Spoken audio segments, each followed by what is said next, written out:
여러분, 사람은 초자연적인 것에 대한 막연한 목마름을 갖고 있습니다. 그래서 우리가 히어로물 좋아하잖아요. 우리 애들이랑 어제 슈퍼맨 좀 봤었는데, 슈퍼맨 좀 보다가 그냥 절반 정도 봤는데, 그죠? 사람은 초자연적인 것에 대한 뭔가 막연한 목마름이 있어요. 누구나 그렇습니다. 자기가 아무리 이성적이라 그래도 그에 대한 어떤 기적에 대한 그 목마름들을 갖고 있습니다. 그래서 여러분, 어떤 경우에는 영적으로는 예민할 수 있어요. 굉장히 영적으로 예민하고 귀신 본다 이런 사람들 있잖아요. 그거 진짜 볼 수 있어요. 어떤 사람은 뭔가 예술적으로 섬세하게 태어났고, 어떤 사람은 어떤 용기를 갖고 태어났고, 다 그런 거 있죠. 그것처럼 영적으로도 예민하게 태어나는 사람들이 있어요. 근데 영적으로 예민하지만 길을 모르는 사람들이 있죠. 그러니까 교회가 길을 제시하지 못했고 그걸 못 듣는 사람들이 있어요. 그런 사람 중에 또 많은 사람이 마귀의 권세와 힘에 매료됩니다. 그래서 무속인이 돼요. 그 사람 신기합니다. 꿈꾸면 맞고 이런 사람들이 있어요. 그런 사람들이 결국 무속인의 길로 가든지 아니면 마귀에게 속한 종교나 어떤 이론에 심취합니다. 근데 여러분, 이것은 진정한 길을 알지 못하기 때문에 일어난 비참한, 그죠? 안타깝고 비참한 일이에요. 비극이에요, 비극. 그런데 상황이 이런데도요, 수많은 교회 목사와 신자들이 정신을 못 차려요. 그들이 자꾸 대안을 찾는 거거든요. 교회가 그 일을 해줘야 돼요, 사실은. 예언이나 치유나 하나님의 능력이나 은사, 이게요, 교회 안에서 폭발적으로 일어나야 돼요. 그게 안 되니까 사람들이 자꾸 엉뚱한 거 찾는 거예요. 여러분, 예언이 진짜겠습니까? 무당이 점괘가 나온다면서 그게 오리지널이겠어요? 그건 마귀가 예언하는 자들을 흉내내는 거에 불과한 거예요. 원래 교회가 원조입니다. 원조 할머니 뼈 해장국, 외국 사람들이 제일 무서워한대요. 외국 사람들이 간판 보다가 할머니 뼈 해장국은 뭐야? 깜짝 놀란다 그러더라고요. 참 옛날 얘기긴 한데, 그 원조가 있어요. 원조가 원조의 맛을 회복해야 될 거 아니겠어요? 그 상황이 이런데도 많은 교회들이, 목사 또 신자들이요, 초자연적인 것을 굉장히 터부시합니다. 이게 하면 안 될 것처럼, 이게 굉장히 불건전하고 뭔가 이게 이성을 잃어버린 것처럼 이야기를 하는 거예요. 물론 기독교는 이성적입니다. 그런데 이성적인 걸로 끝나는 건 아니에요. 성경은요, 초자연적인 것입니다. 거듭난 자체가 초자연적인 거예요. 하나님의 초자연적인 능력을 함부로 평가절하하는 사람들이 많습니다. 치유 있을 수도 있고 없을 수도 있고, 있게 해야지. 그러면 있을 수도 있고 없을 수도 있고가 아니고, 하나님 말씀에 하면 치유는 일어나는 거지. 평가절하하고 건전하지 않은 것으로 치부하고 참 너무 속상하고 답답한 일이에요. 그러면서도 또 답답하죠.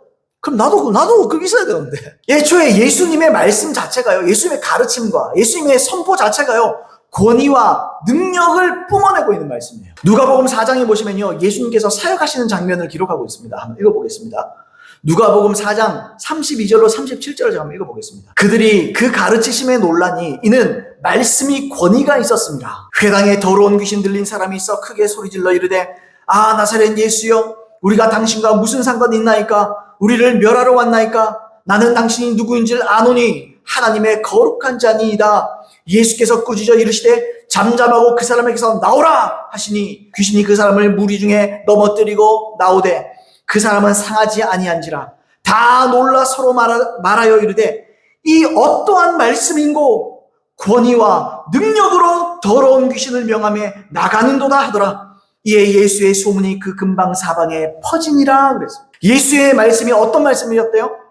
권위와 능력이 나타나는 말씀이다. 사람들이 깜짝 놀랄 뿐만 아니고 이게 소문나는. 교회가요, 단순히 커피 돌리고 사탕 돌리고 이러면서 복음 전하는 거, 지금 그걸 원했을까요? 주님의 능력이 사탕만 못하겠습니까? 하나님의 치유의 능력이 커피 한 잔만 못하겠어요? 사탕보다 못하겠어요? 이거 아닙니다, 여러분. 능력이 나타나야 되는 거예요, 말씀에서. 예수님의 가르침은 당시에 서기관과 바리새인들과는 완전히 달랐습니다. 권위와 위험이 있었어요. 다시 말하면 무게감이 있었어요.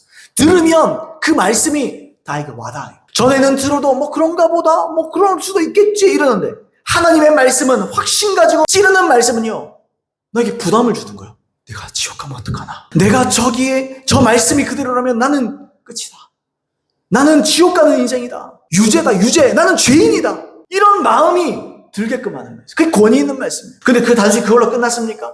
말씀이, 나도 그러면 어떡해? 이런 사람도 있겠지만, 그런 것 같기도 한데, 저 말씀이 맞을까? 그럴 때 어떻게 하죠? 그때 예수님의 가르침이요, 당장 눈앞에서 확인할 수 있는 능력을 통해서 증명이 돼요. 귀신이 쫓겨나가고, 치유가 나타나고, 못 듣던 자가 듣고, 못 보던 자가 보고, 말할 수 없던 자가 말하기 시작하고, 못 걷던 자가 걷기 시작하고, 그 말씀이 진짜구나. 하나님이 살아계시는구나. 하나님께서 능력을 나타내시는구나. 지금 그 하나님이 지금 여기에 계시구나. 그러면 그 말씀이요 7배로 70배로 와서 내 마음을 두드리는 겁니다. 날선 검이 되는 거예요. 부서뜨리는 방망이가 되는 거예요. 철퇴가 되는 거예요. 내 마음을 깨뜨리고 내 양심을 깨뜨리는 거예요. 바로 이겁니다. 예수님의 가르침이 진리라는 것이, 진짜라는 것이 눈앞에서 대낮처럼 증명되는 거예요. 귀신이 쫓겨나가고 치유가 나타나는 일이 예수님의 사역에 아주 부지기수죠. 헤아릴 수 없을 정도예요. 심지어 죽은 자가 살아나는 일들도 있었습니다. 하나님은 예수께서 가르치신 참된 진리를 당신의 능력으로 확실히 증명해 주셨습니다.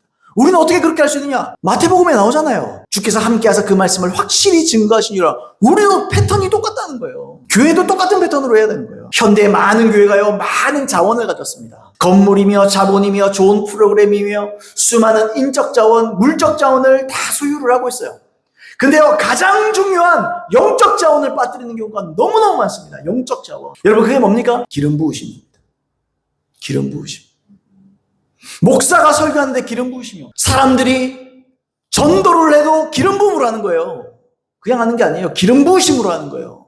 그분이 주신 권위와 능력으로 하는 줄로 믿습니다, 여러분. 교회는 기름 부으심이라는 영적 자원을 통해서만 하나님 일을 할 수 있는 거예요. 하나님께서 주시는 기름 부으심이 없으면 말씀이 정확하지 않을 뿐만 아니고 예수님과 사도들 같은 권위 있는 권위와 힘이 없습니다. 무능해요.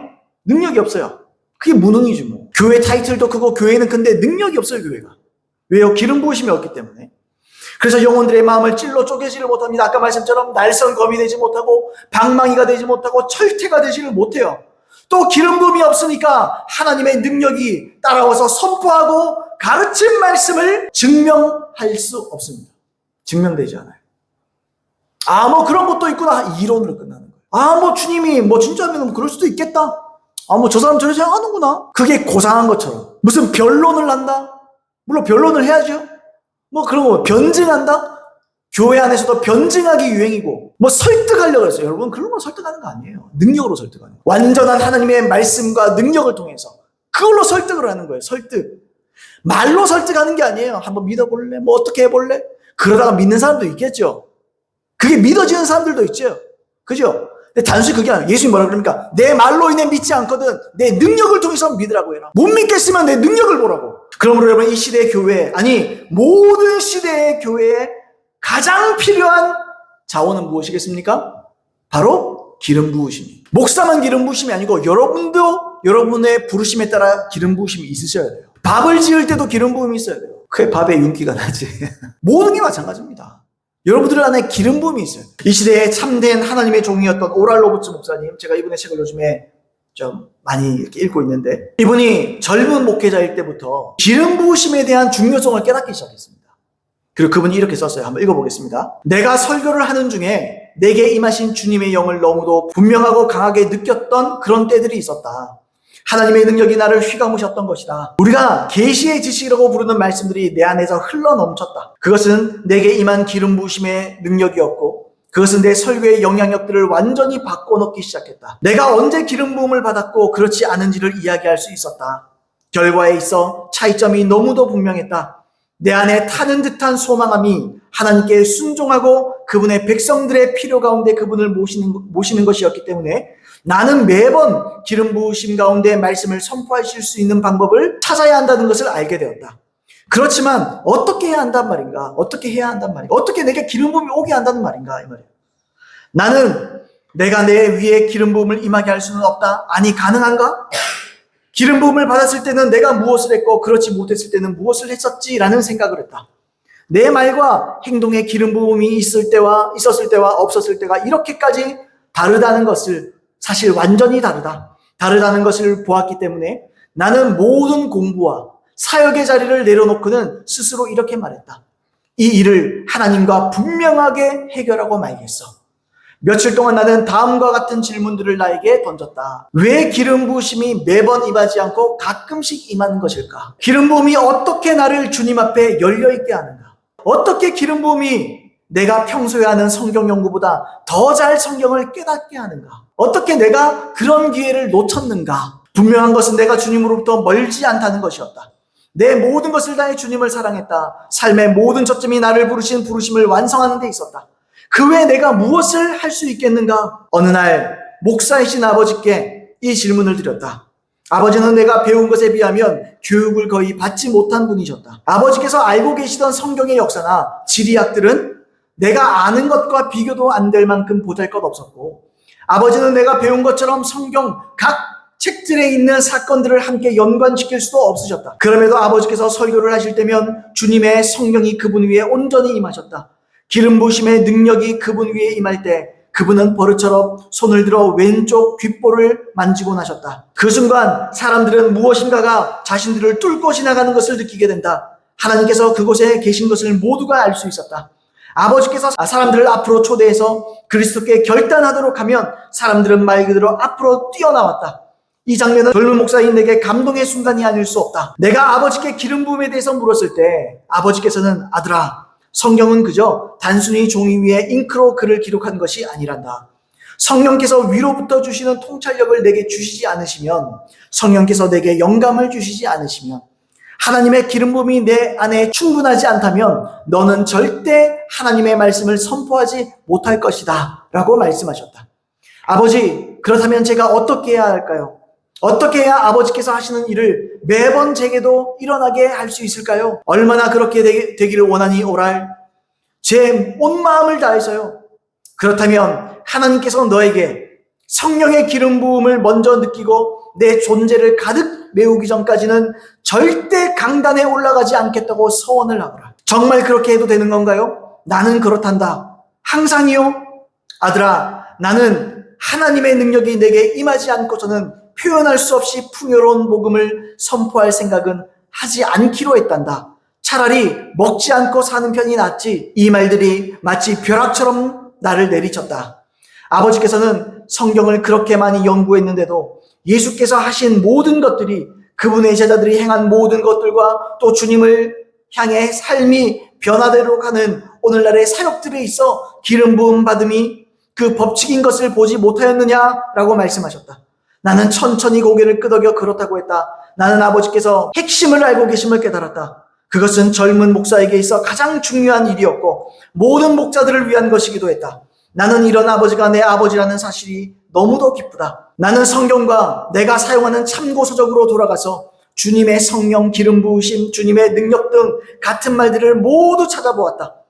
연구를 마치자 기름 부으심의 능력이 너무도 중요해서 내 모든 것을 사로잡고 말았다. 그 순간 바로 그곳에서 나는 하나님께 그분의 기름 부으심이 내 육체에 임한 것을 먼저 느끼기 전에는 절대 그분의 복음을 전하지 않겠다고 서원했다. 나는 기름 부으심을 느끼고 더 강하게 느끼기 전에는 절대 선포하지 않으리라. 그리고 이분이 기름 부음을 받기 시작합니다. 서원을 하고 이것이 절대적인 것을 그가 인정하기 시작하고 그분을 찾기 시작하고 사모하기 시작할 때 그때 자기에게 임하는 거예요. 기름 부음. 목회자는 성령의 기름 부으심을 통해서 선포하고 가르칠 때 예수님께서 분명한 권위와 능력을 나타내십니다. 여러분, 그게 목회자뿐이겠습니까? 여러분도 똑같습니다. 이것은 하나님의 부르심을 받은 모든 목회자와 사명자가 반드시 돌파할 문제지요. 여러분들은 다 사명자입니다. 이건 목사에게만 해당되는 게 아니에요. 동시에 신자는 모든 기름 부어진 권위와 능력 있는 말씀을 사모하셔야 돼요. 누구 좋으라고? 목사 잘 되라고? 아니요, 여러분 잘 되라고. 하나님은 사모하는 자에게 은혜를 분명히 베풀어 주십니다. 기름 부으심을 통한 말씀이 신자의 영혼에 은혜를 끼치는 거예요. 그리고 여러분의 성장을 도와 여러분들을 예수 닮게 만들고 결과적으로 구원받게 만드는 거예요. 여러분들이 그 말씀을 사모하지 않으면 여러분들이 은혜를 못 받습니다. 권위 있는 말씀, 정확한 말씀일 뿐더러 그 위에 하나님의 권위와 엄중함이 묻어나는 말씀.